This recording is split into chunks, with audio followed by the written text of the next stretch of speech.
Please video like and subscribe this channel. I had never been a hero. A simple human engineer, tasked with routine repairs in a galaxy brimming with empires, fleets, and cosmic hazards, I thought my life would remain unremarkable. That was until I accepted the job that would irreversibly change everything, repairing a damaged starship belonging to twin alien sisters from a distant system. Beginning, the arrival. The ship was unlike any I had ever seen. Its hull shimmered with an iridescent glow, constantly shifting colors as if alive. The twins, Lyra and Nera, they introduced themselves, waited on a small platform just outside the docking bay.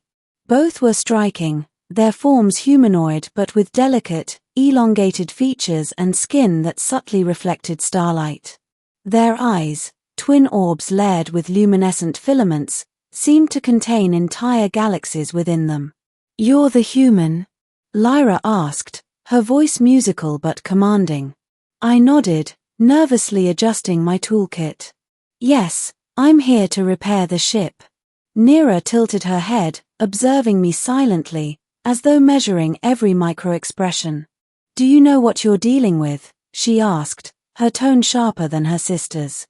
I believe so," I stammered, "but I've repaired a lot of ships in my life." Their shared glance was almost telepathic. "Good," Lyra said. "Because this ship isn't just any craft, it's a relic of our ancestors, and it is bound to our lives. Fail, and we fail too." The weight of responsibility sank into me. This was not just another repair job. The lives of two beings, and possibly the legacy of an entire lineage, depended on my skills. Middle, the repair process. The ship's damage was extensive. Energy conduits had fused together, weapons systems were misaligned, and the propulsion core was unstable. I began by accessing the central control grid, my hands flying over alien interfaces I had never encountered before. Lyra hovered nearby, occasionally offering advice, while Nera watched silently, her gaze intense. They did not speak much, but their presence was a constant pressure, a reminder that my every mistake would have consequences. "Your hands move differently than ours," Lyra observed as I recalibrated the main thrusters. "But you adapt quickly. That is unexpected." I glanced at her. "I've learned to improvise," I replied, trying to keep my voice steady despite the nerves. Hours passed. The ship groaned and pulsed under my ministrations. Sparks flew, alarms blared, and energy arcs danced across the hull. Yet, with each challenge, I found a rhythm, a connection not just to the ship, but to the twins themselves. They moved with me, adjusting systems, interpreting alien schematics, and occasionally laughing at my mistakes. Their laughter was light, melodic, and entirely alien, yet strangely comforting. By the end of the second day, the primary systems were functional, but the propulsion core remained volatile. I had one final test to ensure the ship could withstand interstellar travel. Lyra approached me, her hand resting lightly on the hull. "We trusted you with everything," she said softly. "We didn't know if we could survive this without you." Nera stepped closer. "And yet, you did not fail. You are, unlike any human we have encountered."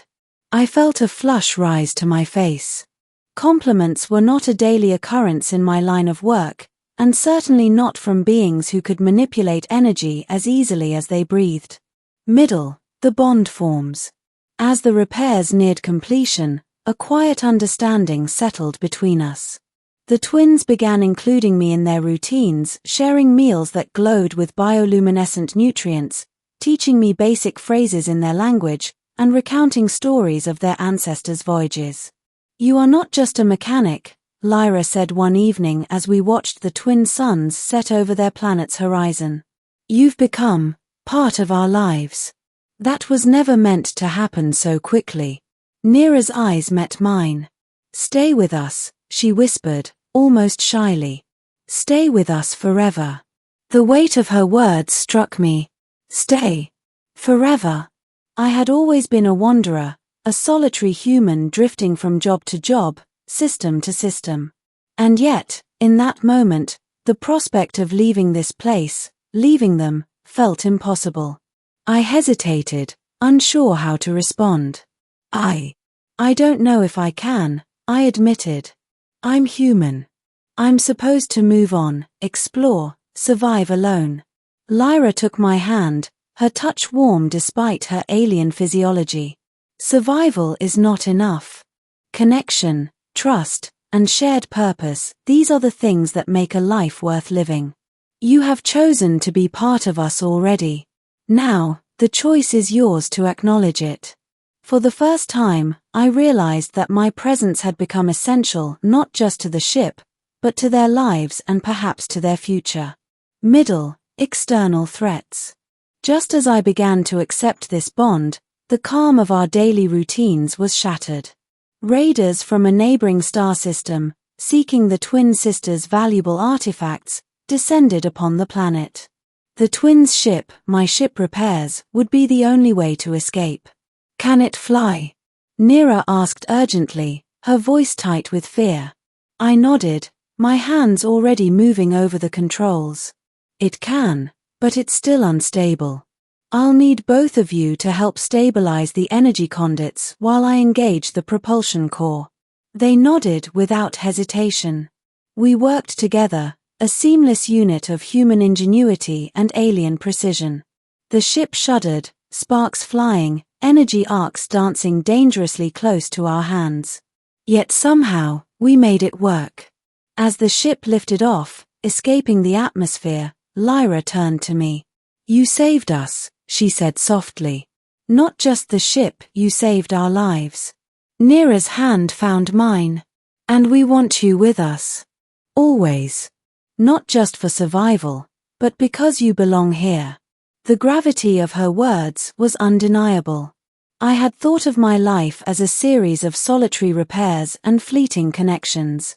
Now, I faced a choice that would redefine everything: return to the void of human solitude, or embrace a life intertwined with two beings who had come to trust, respect, and care for me. Ending, the choice and the future. The decision was not difficult. In that moment, I realized that I had already chosen. I had laughed with them, struggled with them, and faced danger with them. My heart, something I had always considered fragile and limited, recognized the truth. I belonged with them. I stay, I said finally, meeting both their gazes. I stay with you. Lyra's eyes sparkled, reflecting the starlight outside. Then we are complete, she said.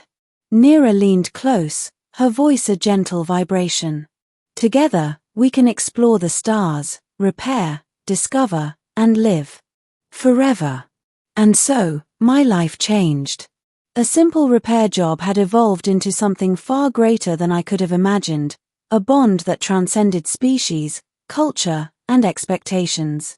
The twins and I became inseparable not just as a mechanic and clients, but as partners, companions, and a family forged in the most extraordinary circumstances. The galaxy awaited, full of wonders, dangers, and uncharted realms.